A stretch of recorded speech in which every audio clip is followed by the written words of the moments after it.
میں پہلی دفعہ مدینہ شریف جانے لگا، آپ نے کلام پڑھا، میں میرے بزرگ ہیں، میں ان کے پاس، بابا جی کے پاس گیا، میں نے کہا مدینہ شریف کا بلاوا آیا ہے، کوئی نصیحت فرمائیں۔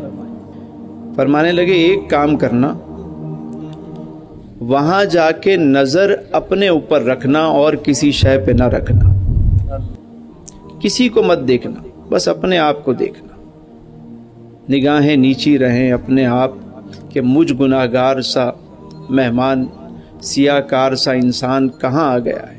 وہاں جا کے یہ مت دیکھنا کون ہاتھ چھوڑ کے نماز پڑھ رہا ہے، کون ہاتھ باندھ کے پڑھ رہا ہے، کس نے اپنا رخ کدھر کیا ہوا ہے، کس نے اپنا رخ کدھر کیا ہوا ہے، سب کو چھوڑ دو۔ تم بس اپنے آپ کو دیکھنا کہ تمہارے جیسا انسان، اسے رب نے یہ موقع دے دیا ہے کہ اپنے محبوب کی چوکھٹ پر جانے اور سلام کرنے کی اسے توفیق دے دی، کسی اور کو مت دیکھنا۔ پھر میں جب گیا وہاں تو میں نے عجیب منظر دیکھا، یہ نصیحت تو میں نہیں جاتا تھا بس، اب میں نے وہاں ایک شخص کو دیکھا، وہ نہا دھو کر آتا ہے، تھوڑی دیر آ کے بیٹھتا ہے حرم شریف میں، سلام عرض کر کے تھوڑی دیر بیٹھتا ہے، اس کے بعد ہوٹل چلا جاتا ہے۔ تو ہوٹل میں میری ملاقات ہوئی، میں نے کہا تم بہت تھوڑی دیر کے لیے بیٹھتے ہو، وجہ کیا ہے؟ اتنی دور سے آئے ہیں تو زیادہ دیر بیٹھنا چاہیے۔ تو کہنے لگا کہ میں اتنی دیر وہاں بیٹھتا ہوں جب تک میری توجہ وہاں رہتی ہے،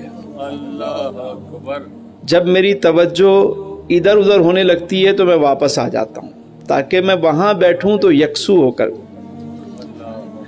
ایک اور شخص ملا، وہ ہر وقت وہیں سوتا تھا، اس سے پوچھا کہ میاں تم ہر وقت یہیں سو رہے ہو، تمہارا تو ہوٹل بھی ہے؟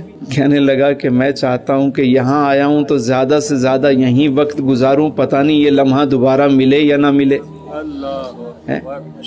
ایک کو دیکھا تو وہ بڑا خوبصورت لباس زیب تن کیے ہوئے اور بہترین انداز میں ایک بادشاہ اپنے اسٹائل میں آ رہا ہے، یہاں یہ پروٹوکول، یہاں یہ اسٹائل۔ کہنے لگا یہ سب انہی کا تو صدقہ ہے، میں تو دکھانے آیا ہوں۔ ایک اور کو دیکھا، وہ فقیرانہ لباس پہنے ہوئے آ رہا ہے، پاؤں میں چپل بھی نہیں ہے، بس چلے آ رہا ہے۔ بھائی یہ کیا حالت ہے؟ کہا اس در پہ فقیر بن کے آتے ہیں، یہاں تو بادشاہ بھی فقیر بن کے آتے ہیں۔ اس گلی کا گدا ہوں میں جس میں مانگتے تاجدار پھرتے ہیں، وہاں ہر بندہ اپنے رنگ میں ہے۔ تو مجھے بابے کی بات یاد آئی کہ کسی کو مت دیکھنا، صرف اپنے آپ کو دیکھنا۔ ہم لوگوں کو یہ کیا کر رہا ہے، وہ کیا کر رہا ہے، سب کے عیب نظر آتے ہیں، ہمیں نہیں آتے تو اپنے عیب نظر نہیں آتے۔ یہ اللہ کی مخلوق ہے، اللہ نے یہ ساری مخلوق بنائی، بنانے کے بعد فرمایا لقد خلقنا الانسان فی احسن تقویم۔ ہائے ہائے کیا خوبصورت میں نے تخلیق کی ہے، انسان کو کیا خوبصورت بنایا۔ اللہ فرما رہا ہے میں نے خوبصورت بنایا، میری یہ تخلیق ہے، میرا یہ شاہکار ہے، اور ہم اس میں عیب ڈھونڈتے پھرتے، ہم عیب ڈھونڈتے ہیں کہ کسی کے اندر سے عیب مل جائے۔ اور اب تو یہ حال ہو گیا ہے کسی کا کوئی عیب مل جائے، شاہ صاحب کسی ایک شخص کی برائی دوسرے کے سامنے کرنا تو غیبت ہے، لیکن کسی ایک شخص کی برائی کو ساری دنیا میں وائرل کر دینا کیا ہے؟ اس کو کیا کہیں گے؟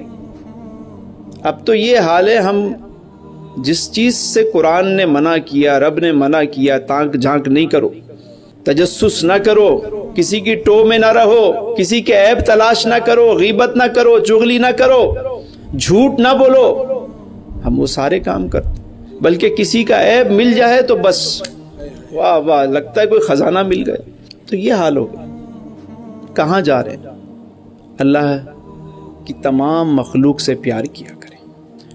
اللہ نے جو سورج بنایا ہے، سورج نے کبھی تخصیص کی ہے؟ اس کی روشنی میں کوئی کہ امیر کو دے گا، غریب کو نہیں دے گا، اس قبیلے کو ملے گی، اس کو نہیں ملے گی۔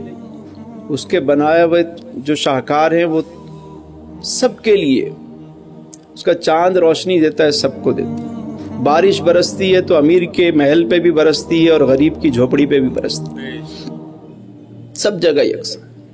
اسی لیے اللہ والوں کے ہاں